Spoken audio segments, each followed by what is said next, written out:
আমি Saida Chowdhury, deputy mayor of red bridge.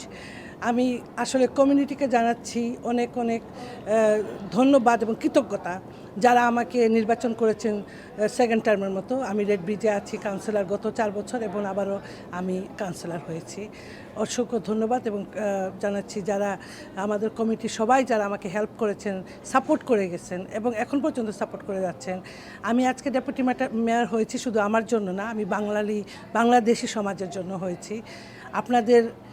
আপনাদের মান রাখার জন্য হয়েছি। সো আমাকে সাহায্য করে যাবেন, আর আমি চাইবো আপনাদের সব কাজে আমি আসতে। আপনাদের যা লাগবে, যা আমাদের ওয়েবসাইটে আমাদের সব ডিটেলস দেওয়া আছে। আপনি যেখানেই থাকেন না কেন, রেড ব্রিজ বলে কোনো কথা না, বাংলাদেশে আমরা যেখানে আছি আমরা কারো না কারো কাজে আসতে পারি।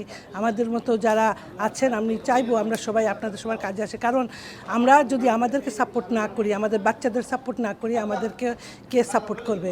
তো আমরা এই পজিশনে গেলে আমাদের যেটা হয় যে কমিউনিটির উন্নতির চিন্তা করি এবং চাই আমাদের পরিবার পরিজন সবাই উন্নতি করে, বাচ্চারা পড়াশোনা করে, বাচ্চাদের পড়াশোনার যা সাহায্য লাগে বা যে ধরনের ব্যবসা, আমরা কিন্তু সব কাজেই আসতে পারি, কারণ আমরা অনেক কিছুতে আমাদের এক্সপোজার আছে।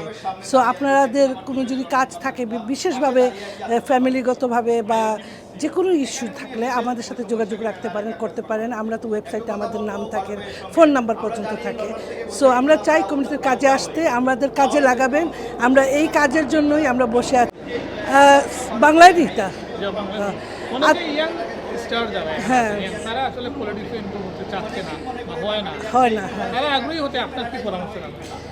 আমরা একটা জায়গায় আটকে আছি, যেটা হচ্ছে যে আমাদের যারা যেই জেনারেশনে আছি, পলিটিক্সটা কিন্তু মোটামুটি এই জেনারেশনে আটকে আছে।